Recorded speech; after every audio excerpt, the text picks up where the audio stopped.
नीतीश कुमार एक बार फिर से पाला बदलने वाले हैं और नीतीश के पाला बदलने के संकेत अब साफ साफ मिलने लगे हैं।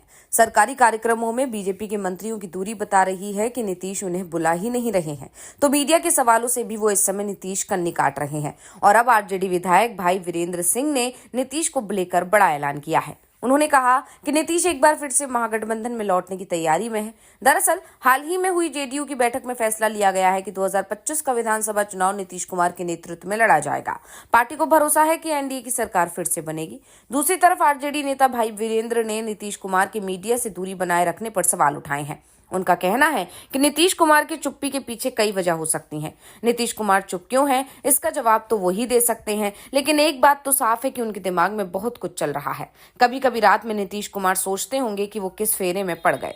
देशद्रोहियों के साथ हाथ मिला लिया। जिन्होंने देश के साथ गद्दारी की थी, आज उनके साथ नीतीश कुमार सरकार चला रहे हैं। नीतीश कुमार जब इतिहास पलटते हैं तो उन्हें याद आता होगा कि बीजेपी और जनसंघ के लोग वही हैं जिन्होंने आजादी की लड़ाई में अंग्रेजों का साथ दिया था। ये सब याद कर नीतीश कुमार चौंक जाते होंगे। रात में उनकी नींद भी टूट जाती होगी। सपने में भी आता होगा कि देशद्रोहियों के साथ नहीं रहना चाहिए, इसलिए उन्होंने चुप्पी साध रखी है। देखते हैं आगे क्या होता है। भाई वीरेंद्र ने यह भी दावा किया कि नीतीश कुमार एक बार फिर से आरजेडी के साथ आ सकते हैं। पहले भी तो आए हैं, नई बात थोड़ी ही है। समाजवादी रहे हैं, समाजवादियों के साथ ही रहेंगे। मुख्यमंत्री नीतीश कुमार एक बार फिर से भतीजे तेजस्वी यादव को आशीर्वाद देंगे। नीतीश कुमार ने तेजस्वी यादव को अपनी गोदी में खिलाया है, ये बात भी उन्हें याद है। इससे पहले आरजेडी के प्रवक्ता मृत्युंजय तिवारी ने भी दावा किया था कि एनडीए की सरकार ज्यादा समय तक चलने वाली नहीं है, क्योंकि इस सरकार में बहुत खटपट चल रही है। बीजेपी की उल्टी गिनती शुरू हो चुकी है। अब वो बिहार और दिल्ली दोनों की सत्ता से जल्दी ही बाहर चली जाएगी।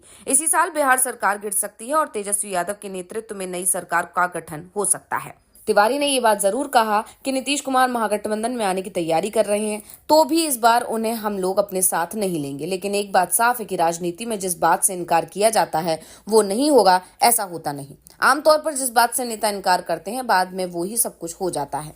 ध्यान हो तो जब नीतीश कुमार इस साल की शुरुआत में एनडीए में लौटे थे, तो उससे कुछ दिनों पहले अमित शाह बिहार पहुंचे थे और उन्होंने बाकायदा ऐलान कर दिया था कि नीतीश कुमार के एनडीए के दरवाजे पूरी तरह से बंद कर दिए गए हैं। लेकिन कुछ ही दिनों बाद में नीतीश के लिए सिर्फ दरवाजे ही नहीं खुले, बल्कि बीजेपी ने नीतीश कुमार को एक बार फिर से बिहार का सीएम स्वीकार कर लिया।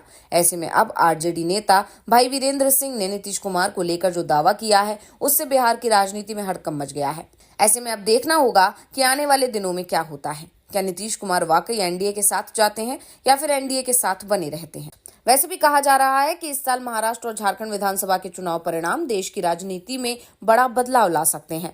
बीजेपी और कांग्रेस दोनों के लिए ही ये दोनों राज्य बेहद जरूरी हैं। अगर बीजेपी दोनों ही राज्यों में हार जाती है तो फिर नरेंद्र मोदी बेहद कमजोर हो जाएंगे और फिर सहयोगियों का उन पर दबाव बढ़ जाएगा और शायद बीजेपी को कमजोर होता देख उसके सहयोगी भी साथ छोड़कर चले जाएंगे।